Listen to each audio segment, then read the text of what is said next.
Everyone, हामी चाहिँ grade 11 को बिजनेस म्याथमेटिक्सको जुन न्यू सिलेबस अन्तर्गत बुक बनाइएको छ अथवा सिडिसीले अप्रुभ गरेको छ त्यो अनुसार चाहिँ हामीले यहाँनिर तपाईँहरूको लागि प्रत्येक च्याप्टरको भिडियोजहरू बनाइरहेका छौँ र आज पनि त्यस्तै महत्त्वपूर्ण भिडियो हामी लिएर आएको छौँ र यो भिडियो हेर्नुभन्दा अगाडि तपाईँले अगाडिको भिडियोजहरू हेर्नुभएको छैन भने तपाईँलाई अप्ठ्यारो हुन सक्छ। त्यही भएर अगाडिको भिडियोजहरू हेरेर आउनु होला। आज चाहिँ हामीले युनिट 1 अल्जेब्राको च्याप्टर 2 जुन लिनियर इक्वेसन्स यसको पार्ट 3 लिएर आएको छौँ, जसको अन्तर्गतको टपिकहरू यहाँ दुईटा क्वेसन तपाईँले देख्न सक्नुहुन्छ। यसलाई म तीनवटा एकैछिनमा बनाउँछु। हामीले पढ्नुपर्ने भनेको के छ त, कन्ज्युमर सरप्लस र प्रोड्युसर सरप्लसको बारेमा बुझ्न जरुरी छ। अत्यन्तै महत्त्वपूर्ण टपिक छ र यहाँबाट क्वेसन पर्न पनि सक्छ। अलिकति ग्राफिकल्ली गर्नुपर्ने हुन्छ, ग्राफ बनाउनु पर्ने हुन्छ यसमा, है त। सुरुमा बुझौँ कन्ज्युमर सरप्लस भनेको के हो, प्रोड्युसर सरप्लस भनेको के हो। यो कन्ज्युमर सरप्लस प्रोड्युसर सरप्लस भनेको क्याससँग रिलेटेड छ, पैसासँग रिलेटेड छ। अब कन्ज्युमर सरप्लसलाई एउटा सानो एक्जाम्पलले बुझौँ। जस्तै तपाईँ बजार जानुभयो, तपाईँले बजारमा गएर सोच्नुभयो आज चाहिँ 1 केजी आलु लिएर आउनुपर्ने छ। 1 केजी आलुको दाम चाहिँ अब सायद मम्मीले दिनुभयो, ल 100 रुपियाँ केजी होला, जा लिएर आइज 1 केजी आलु भन्नुभएको छ। अब के भएछ, बजार जानुभयो तपाईँले, सयन्त राम्रो आलु हेर्नुभयो, छान्नुभयो, 1 केजी दिनुभयो त्यहाँनिर जोख्नको लागि। उसले जोख्यो। अब तपाईँले 100 रुपियाँ दिनुभयो। 100 रुपियाँ दिएपछि के गर्नुभएछ, जान लाग्नुभएछ, ए भाइ कता 20 रुपियाँ लाने होइन भन्दाखेरि 20 रुपियाँ तपाईँलाई फिर्ता आएछ। 20 रुपियाँ फिर्ता आयो। तपाईँले त 100 रुपियाँ भनेर सोच्नु भएको थियो, भरे त 80 रुपियाँ केजी रहेछ भने चाहिँ तपाईँलाई 20 रुपियाँ फाइदा भयो कि भएन? भयो नि। कन्ज्युमरले सोचेको भन्दा पनि के भयो त, कम दाममा तपाईँलाई आएको छ। हो, त्यसलाई के भनिन्छ, कन्ज्युमर सरप्लस। जसले किनिरहेको छ उसलाई फाइदा भयो। त्यसकै अपोजिटमा के आउन जान्छ, प्रोड्युसर सरप्लस आउन जान्छ। प्रोड्युसर सरप्लसमा के हुन्छ त भन्दाखेरि, सपोज कोही प्रोड्युसरले चाहिँ के भनिरहेको हुन्छ भने, म चाहिँ सपोज 80 रुपियाँमा कुनै कुरा दिन सक्छु भनेर उसले चाहिँ कुनै आइटम बनायो। तर बजारमा त्यसको भाउ कति रहेछ त, 100 रुपियाँ रहेछ अरे क्या। उसले 80 रुपियाँमा दिन्छु भनिरहेछ, बजारमा भाउ कति रहेछ, 100 रुपियाँ रहेछ। उसले के दिमाग लगाएछ, होइन म यसलाई 100 रुपियाँमै दिन्छु भनेछ। भनेपछि उसले 100 रुपियाँ दियो। भनेपछि उसले सोचेको भन्दा पनि उसलाई 20 रुपियाँ नाफा भयो कि भएन, एक्स्ट्रा भयो नि। हो, यसलाई नै हामी के भन्छौँ त, प्रोड्युसर सरप्लस भनेर भन्छौँ। र यसकै इर्दगिर्दमा हामीले 2-3वटा हिसाब यहाँनिर गर्न गइरहेको छौँ। हेरौँ है त कसरी यो हिसाबहरू गर्न सकिन्छ। पहिलो क्वेसनलाई तपाईँले हेर्नुहोस् है त, यसलाई हामी मजाले बुझेर काम गर्छौँ, टेन्सन नलिनु, एकदम राम्ररी बुझ्छौँ है त। क्वेसनले के भनेको छ भने, if the demand function is P equals to 30 - 2Q। र अर्को कुरा भनेको चाहिँ जेनरली कन्ज्युमर सरप्लस भनेको डिमान्ड फङ्सनसँग जोडिएको हुन्छ। कन्ज्युमर सरप्लस भनेको डिमान्ड फङ्सनसँग जोडिएको हुन्छ र प्रोड्युसर सरप्लस भनेको चाहिँ सप्लाई फङ्सनसँग जोडिएको हुन्छ, है त। यो कुरा क्लियर भयो? ओके। 1 नम्बर क्वेसनमा हेरौँ है त। 1 नम्बरको क्वेसनको सोलुसन के दिएको छ, डिमान्ड फङ्सन दिएको छ। यहाँनिर मैले के लेखेँ, गिभन डिमान्ड फङ्सन। हामीलाई डिमान्ड फङ्सन यहाँनिर के दिएको छ त हेर्नुहोस् त, p इक्वल्स टु 30 - 2Q भनेर दिएको छ। 30 - 2Q भनेर दिएको छ। यसलाई मैले 1 माने, where P and Q denote price and QTY ल्याएको छ क्वान्टिटी हो, है त, respectively. Calculate consumer surplus when price is 6 quantity is 10 भनिरहेको छ। अब सुरुमा यहाँनिर तपाईँले यहाँनिर के गर्न सक्नुहुन्छ त भने, सुरुमा त एउटा भ्यालु चाहियो। जेनरली हामीले यहाँनिर सबैभन्दा सुरुमा suppose when Q equals to 0, अब यो दुइटैमा चाहिन्छ। When Q equals to 0, P को भ्यालु कति हुन्छ, 30 हुन जान्छ। अब पहिलो क्वेसनमा हेरौँ, जब P को भ्यालु 6 छ, P को भ्यालु 6 हुँदाखेरि 6 इक्वल्स टु 30 - 2Q छ। और यो भनेको Q भनेको कति हुन्छ, 30 - 6/2 भनेको यहाँनिर 24/2 भनेको 12 आउनु हो। भनेपछि जब P को भ्यालु 6 हुन्छ, Q को भ्यालु 12 हुन्छ। अब हामीलाई चाहिन्छ के, हामीलाई चाहिन्छ एउटा ग्राफ। अब ग्राफ बनाउनु पर्यो, ठ्याक्कै एक्ज्याक्ट ग्राफ हुनुपर्छ भन्ने छैन, तर यसलाई रिप्रेजेन्टेसन गर्न सक्ने खालको ग्राफ चाहिँ हुनुपर्छ, है त। किनभने एउटा स्ट्रेट लाइन त तपाईँले बनाउनु पर्छ। अब यहाँनिर तपाईँले बुझिसक्नुभयो होला, यहाँनिर दुईटा ग्राफ आउँछ भनेर। यतापट्टि मैले P भनेर मानिदिएँ, यतापट्टि मैले Q भनेर मानिदिएँ। Q को भ्यालु 0 हुँदा P को भ्यालु 30। ओके, यहाँनिर मैले राखिदिएँ 0,30 भनेर राखिदिएँ। अर्को के छ, P को भ्यालु 6 हुँदा Q को भ्यालु 12 हुन्छ। p को भ्यालु अथवा q को भ्यालु 12, सपोज यहाँ 12 छ र यहाँनिर 6 छ, यहाँनिर चाहिँ 6,12 हुन्छ। अब यो लाइनलाई तपाईले जोडेर बनाइदिनुहुन्छ, यहाँनिर यसरी जोडेर तपाईले बनाइदिनु भयो, यो भयो, यो कति छ त तपाईको यहाँनिर 12,6 भनेर छ। अब जेनरली तपाईले जब यसरी लाइन कोर्नुहुन्छ, यहाँनिर यसरी लाइन कोर्नु भयो, यो भ्यालु भनेको कति हुन्छ, यो पोइन्ट जुन छ यो पोइन्ट भनेको q = 12 हो। अर्को तरिकाले हेर्दाखेरि यति भ्यालु भनेको कति हुन्छ, 12 हुन्छ। यदि हामीले कोअर्डिनेटको हिसाबले हेर्ने हो भने यति भ्यालु 12 हुन्छ। अब अर्को काम तपाईले के गर्नुहुन्छ भने यहाँनिर अर्को लाइन तान्दिने यसरी है, यो बुझ्नु है। यहाँनिर यो पोइन्ट जुन पोइन्टमा हामीले भेट्न सोधेको छ नि, यो पोइन्टमा तान्दिनु हो। अब यसको भ्यालु कति हुन्छ त, यसको भ्यालु तपाईको कति हुन जान्छ त, यो भनेको तपाईको 0,6 हुन जान्छ। एक तरिकाले हेर्दाखेरि सपोज अब यसलाई नाम दिउँ, यो a भयो, यो b भयो, यो c भयो, यो d हुन गयो, ABCD हुन गयो। अब तपाईले के भेट्न खोजिराख्नु भएको छ त, कन्ज्युमर सरप्लस। र कन्ज्युमर सरप्लस भनेको यो भ्यालु छ नि, यति भ्यालु हो, यसको एरिया नै के हुन जान्छ त, कन्ज्युमर सरप्लस हुन जान्छ। अब यसको एरिया भेट्नको लागि के भेट्नु पर्यो, in triangle ADC, triangle ADC मा यसको एरिया भेट्नको लागि एरिया भनेको के हुन्छ, 1/2 इन्टु बेस इन्टु हाइट। यसको बेस अब कुनै माने हुन्छ, यसको बेस मैले CD माने, यसको हाइट मैले के माने, AD भनेर माने हैन, यो भनेर माने। सुरुमा AD भेट्नु पर्यो, AD भनेको के हुन्छ, AD भनेको सपोज यो पोइन्टलाई मैले O भनेर मान्दे, AD भनेको तपाईले AO माइनस DO गर्न सक्नुहुन्छ हैन। यो as a whole AO minus DO, AO minus DO गर्नु भने आउँछ। अब हेर्नुस् त, यो AO को भ्यालु कति छ, AO को भ्यालु कति छ, 30 छ, माइनस DO को भ्यालु कति छ, 6 छ, यो भ्यालु कति आउन गयो, 24 आउन गयो। यति कुरा क्लियर छ। यो पोइन्ट O छ, मैले यसलाई E मान्दे है त। अब अर्को भ्यालु भेट्नु पर्यो DC। अब यहाँनिर OE छ, DC भेट्नु पर्यो हैन। यहाँनिर यसरी लेख्नुस्, DC = यहाँनिर के लेख्न सकिन्छ, DC भनेको त OE सँग इक्वल हुन्छ नि त। यो OE को भ्यालु र यो DC को भ्यालु इक्वल हुन्छ। यो भनेको OE = कति छ, 12 हुन गयो कि गएन, गयो। अब यहाँनिर हामीले के भेट्नु पर्यो, DC = OE = यहाँ 12 छ। अब देयरफोर यहाँनिर कन्ज्युमर सरप्लस भनेको के हुन जान्छ, 1/2 इन्टु AD इन्टु DC हुन जान्छ। यो भनेको 1/2 इन्टु 24 इन्टु 12, यो भनेको कति आउँछ, रुपीज 144। ठीक छ, यो भनेको रुपीज कति आउन गयो त, 144। यो पहिलो भ्यालु भेट्नुको है त। यति कुरा नै हो, मेन कुरा यति भेट्नु पर्यो। ठीक छ, यो कुरा भेट्यो। अब दोस्रो के भेटेको छ, Q को भ्यालु दिएको छ नि यहाँ, Q = 10 हुँदाखेरि, Q = 10 हुँदाखेरि कति हुन्छ होला, P = 30 - 2 इन्टु 10 भनेको यहाँ कति आउन गयो त, 10 आउन गयो। फेरि यसको पनि तपाईले एउटा ग्राफ बनाउनु पर्यो है, प्रत्येकको ग्राफ बनाउँदै जानुपर्ने हुन्छ तपाईले। ल हेरौँ है त, यहाँनिर म तपाईहरुलाई ग्राफ बनाउँदै छु। ल हेरौँ, यतापट्टि एउटा ग्राफ आयो, ल यसरी है त, यतापट्टि P छ र यतापट्टि Q छ। ओके, यति भ्यालु भेट्यो। अब सुरुमा यहाँनिर मैले राखिदिए 0,30 भनेर राखिदिए। अर्को पोइन्ट यहाँ कति छ त, 10,10 भनेर छ। ओके, ल 10,10 मैले यहाँनिर राखिदिए है त, 10,10। एक्ज्याक्ट ग्राफ हुनुपर्छ भन्ने छैन, एक्ज्याक्ट ग्राफ चाहिँदैन हामीलाई, बट एउटा टेन्टेटिभ हिसाबमा राख्ने। अब अर्को के गर्नु पर्यो, यहाँबाट एउटा सिधा लाइन तपाईले तलतिर तान्नु भयो, यहाँबाट एउटा सिधा लाइन तपाईले तलतिर तान्नु भयो है त, यहाँनिर आउन गयो।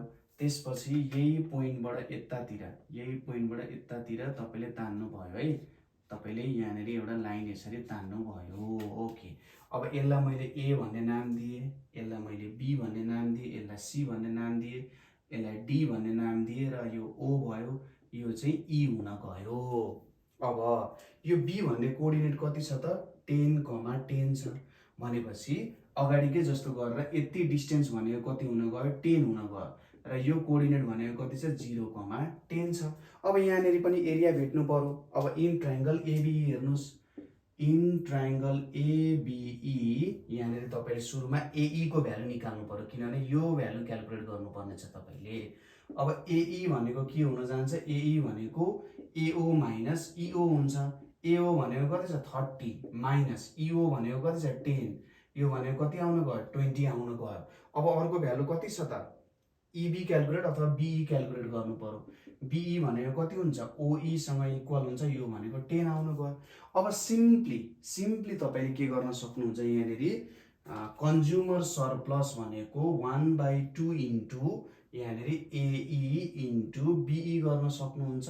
यो भनेको 1/2 इन्टु 20 इन्टु 10 भनेको कति आउँछ 100, यो भनेको रुपिस 100 आउन गयो। यसरी तपाईले कन्ज्युमर सरप्लस निकाल्न सक्नुहुन्छ। एकदम क्लियर छ होला, हिसाब हेर्नुस् एकदम मजाले एकदम क्लियरली हामीले यहाँनिर हिसाब गरिसकेका छौं। यो तपाईले सार्नु होला, एकचोटी सार्नुस्, तपाईले ठ्याक्कै क्लिक गर्नुस्, क्लिक गरेर यसलाई सार्नु है त। ओके ल म यो मेटाइदिन्छु, तपाईले लेखिसक्नु भयो होला। अब यही क्वेशनमा म तपाईलाई अर्को कुरा बुझाइदिन्छु है त। यही क्वेशनमा म थोरै चेन्ज गरेर अलिकति परिवर्तन गरेर हुन्छ। अब नेक्स्ट क्वेशन थोरै डिफ्रेन्ट भएको कारण म यसमै गरिदिन्छु, एउटा गरिदिन्छु, दोस्रो तपाईले गर्नु होला है त। अब यो क्वेशन जेनरली बुकहरुमा त छैन। सपोज यहाँनिर डिमान्ड फंक्सनको साटो सपोज गरौँ मैले एउटा सप्लाई फंक्सन मान्दिए है। अब यहाँनिर म एउटा सप्लाई फंक्सनको काम गरिदिन्छु। सपोज गिवन सप्लाई फंक्सन भनेर छ, गिवन सप्लाई फंक्सन भनेको तपाईलाई कति दिएको छ, यहाँनिर p equals to 30 plus 2q भनेर दिएको छ अरे है त। 30 प्लस 2q भनेर दिएको छ। अब तपाईले के भेट्नु पर्ने छ, क्याल्कुलेट प्रोड्युसर सरप्लस है। याद गर्नुस्, अब तपाईले सप्लाई फंक्सन दिइसकेको छ, मैले जस्ट मान्दिए हो कसरी गर्ने भनेर। अब तपाईले के भेट्नु पर्ने छ, प्रोड्युसर सरप्लस एट प्राइस 6 भनेर निकाल्नु पर्ने छ अरे। प्राइस 6 मा अलिकति गाह्रो होला है, प्राइस 6 मा थोरै गाह्रो हुन सक्छ तपाईहरुलाई। ओके क्वान्टिटी 10 मा निकालौं नि त है, क्वान्टिटी 10 मा निकालौं। अब फंक्सन अलिकति बेग्लै छ त्यही भएर गाह्रो हुन सक्छ। क्वान्टिटी 10 मा यसमा हामी चाहिँ प्रोड्युसर सरप्लस निकाल्नु। ओके सुरुमा के गर्नु पर्यो त, प्रोड्युसर सरप्लस को लागि when q equals to 0, q 0 हुँदा p को भ्यालु 30 हुन्छ। अब क्वान्टिटी 10 दिएको छ, अब के दिएको छ, क्वान्टिटी को भ्यालु यहाँनिर क्वान्टिटी को भ्यालु 10 दिएको छ भने p को भ्यालु कति हुन्छ 30 प्लस 2 इन्टु 10 भनेको कति हुन जान्छ 50 हुन जान्छ। ठीक छ। अब यसको ग्राफ बनाउने हेर्नुस् है त। यो मैले बुझाउनको लागि तपाईहरुलाई गरिरहेको छु यहाँ। सपोज यहाँनिर मैले एउटा ग्राफ बनाए यसरी है, अनि त्यसपछि यो यतापट्टि एउटा अर्को लाइन आउन गयो। यहाँनिर मेरो के छ त q छ, यतापट्टि मेरो p छ। अब फर्स्ट भ्यालु के छ 0,30 ल 0,30 लाई मैले यहाँनिर लेख्थे है त। यो भनेको चाहिँ मेरो कति छ 0,30 भनेर छ। नेक्स्ट पोइन्ट भनेको कति छ 10,50 भनेर छ। सपोज यहाँनिर 10 हुन गयो, यतापट्टि सपोज मेरो 50 यहाँनिर आउन गयो अरे। यो भनेको चाहिँ 10,50 छ। अब यसलाई जोड्ने यसरी सुरुमा यसलाई यसरी जोड्ने, यो भनेको मेरो के छ 10,50 भनेर छ है। अब यहाँबाट यसरी सट्ट लाइन तान्ने अनि यतापट्टि पनि एउटा लाइन तान्ने। अब यो लाइन अलिकति एक्सटेन्ड गर्दाखेरि अझै राम्रो देखिन्छ, यति भयो। अब भ्यालुहरु लेख्न सक्नुहुन्छ, यसलाई a भनौं, यसलाई b भनौं, यसलाई c भनौं, यो o भनौं। त्यसपछि यतापट्टि पनि एउटा लाइन तानौं सजिलो हुन्छ, यतापट्टि पनि एउटा लाइन तानौं, यसलाई e मानौं, यसलाई f भनेर मानौं। अब यो f पोइन्ट को भ्यालु कति छ, यो भनेको त 10,0 हुन्छ, 10,0 हुन्छ। यो भनेको यति कति आउँछ त, यो भ्यालु तपाईको 10 आउँछ। त्यसैगरी यो पोइन्ट 0,30 हो है, यो b भनेको कति आउँछ त 0,50 आउन जान्छ हैन त, 0,50 आउन जान्छ। अब तपाईको प्रोड्युसर सरप्लस भनेको यसको एरिया, यो एरिया भनेको चाहिँ तपाईको के हुन जान्छ प्रोड्युसर सरप्लस हुन जान्छ। अब प्रोड्युसर सरप्लस को लागि इन ट्रायंगल एबीसी भनेर भनौं, के भेट्नु पर्यो सुरुमा बीसी निकालौं। बीसी भनेको के हुन्छ त बीओ माइनस सीओ हुन्छ। बीओ को भ्यालु 50, सीओ को भ्यालु 30 भनेको चाहिँ 20 आयो। त्यसैगरी अर्को भ्यालु के निकाल्नु पर्यो त एबी निकाल्नु पर्यो है, एबी निकाल्नु पर्यो। एबी भनेको यो एबी हुन्छ, यो सी सँग इक्वल हुन्छ। एबी इक्वल्स टु सिई, यो सिई केसँग इक्वल हुन्छ, यो ओएफसँग इक्वल हुन्छ। कति छ भ्यालु? 10 छ। ठ्याक्कै निकाल्यो। अब यहाँनिर प्रोड्युसर सरप्लस भनेको के हुन जान्छ? 1/2 इन्टु बिसी इन्टु एबी हुन्छ। यो भनेको कति आउँछ? 1/2 इन्टु 20 इन्टु 10 भनेको कति आउन गयो? ₹100 आउन गयो। भने प्रोड्युसर सरप्लस भनेको कति रहेछ? ₹100 रहेछ।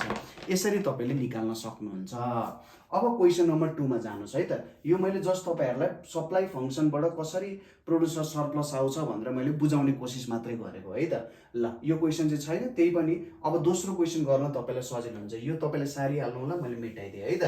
ल अब तपाईहरु जानुस् क्वेसन नम्बर 2 मा, जहाँनेर सबै कुराहरु एकै ठाउँमा जोडिएर लेखिया छ है त।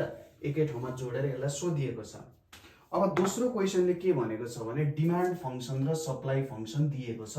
अब सोधेको छ find PS and CS under equilibrium condition भनेको छ। इक्विलिब्रियम भनेको ब्रेक इभन पोइन्ट जस्तो भन्न खोजेको। अब यहाँनेर लेखौं गिभन डिमान्ड फंक्सन। अब सुरुमा यहाँनेर एउटा डिमान्ड फंक्सन यहाँनेर दिएको छ। डिमान्ड फंक्सन कति छ? p equals to 8 minus 2q छ। यसलाई 1 भनेर मानिदिए।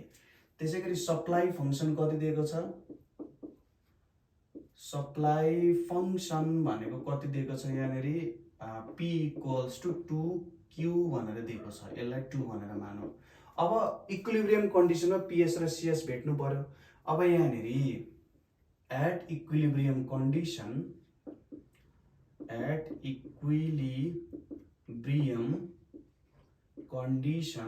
के हुन जान्छ त?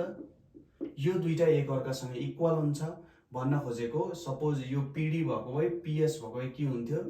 PD equals to PS equals to P हुन जान्छ है। यो लेख्न खोजेको भनेपछि 8 minus 2q equals to 2q। यो भनेको 4q equals to 8, therefore q को भ्यालु 2 भयो। अब 2 लाई चाहिँ कुनै एउटा भ्यालुमा पुट गर्यो भने के आउँछ त? p को भ्यालु 0 आउन जान्छ है त। p को भ्यालु अथवा p को भ्यालु कति आउँछ होला? Putting q equals to 2 in 1 कति आउन जान्छ? p इक्वल्स टु 8 माइनस 4 भनेको 4 आयो। यो एउटा कुरा आयो। अब फ्रम 1 जब q को भ्यालु 0 हुन्छ, p को भ्यालु 8 हुन्छ। र फ्रम 2 जब q को भ्यालु 0 हुन्छ, p को भ्यालु पनि 0 हुन्छ। अब सबै हाम्रो सेटअप भयो नि यहाँ। अब हामीले के गर्छौं त? बनाउँछौं, ग्राफ बनाउँछौं है त। ओके, ल हेरौं यहाँनेर सिम्पल ग्राफ बनाऊ। यहाँ यसरी एउटा आउन गयो, यहाँनेर अर्को यसरी मैले बनाइदिए। यतापट्टि मेरो q भयो र यतापट्टि मेरो p हुने भयो। अब सुरुमा एउटा कर्भ बनाऊ हैन, काम गर्न सजिलो हुन्छ। ल सपोज मैले चाहिँ सुरुमा डिमान्ड फंक्सनको बनाउने भए, डिमान्ड फंक्सनको जब q 0 हुन्छ, q 0 हुँदाखेरि यो 8 हुन्छ है। q 0 हुँदा यो 8 हुन्छ। सपोज 0,8। र अर्को के दिएको छ यहाँनेर? जब q 2 हुन्छ यो 4 हुन्छ, q 2 हुँदाखेरि यो 4 हुन्छ। ल सपोज यहाँनेर आयो अथवा यहाँनेर बनाइदिए मैले। ओके, यति बनाइदिए भने यहाँनेर यसरी मेरो एउटा लाइन आउन गयो है त। अब अर्को लाइन बनाऊ, त्यसपछि अनि हामी गरौँला। यो पोइन्ट यहाँ यसरी राख्दै राखौं। नेक्स्ट कुरो भनेको नेक्स्ट लाइन भनेको हाम्रो के छ? एउटा पोइन्ट छ q0 p0, एउटा पोइन्ट छ q0 p0 र अर्को पोइन्ट के छ त? 2,4 भन्ने पोइन्ट छ। अर्को पोइन्ट यही पोइन्ट हुन गएको छ। अब यसको पनि हामीले ठ्याक्कै यहाँनेर एउटा लाइन बनाइदिनु पर्यो। यहाँनेर लाइन बनाउँदाखेरि जेनरली कस्तो आयो त? ल यसरी लाइन आउन गयो है त। यसरी यहाँनेर एउटा लाइन आउन गयो। ओके, यति काम गरिसकेपछि अब हामीलाई यहाँनेर अर्को काम गरौँ। ठ्याक्कै यही तलबाट अरु भ्यालुजहरु यसरी गर्दियौं। यहाँनेर ठ्याक्कै यसरी तल यहाँनेर आउने भयो र अर्को भ्यालु यसरी यहाँनेरबाट आउने भयो।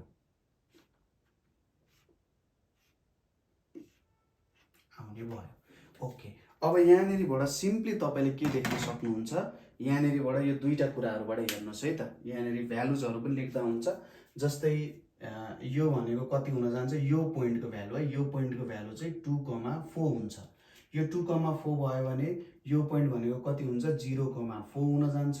यो 0,0 छ। यसलाई नाम दियो। यो a भयो, यो b भयो, यो c भयो, यो d भयो, यसलाई ई भन्ने नाम दियौँ, यति नाम दियौँ हामीले दियौँ।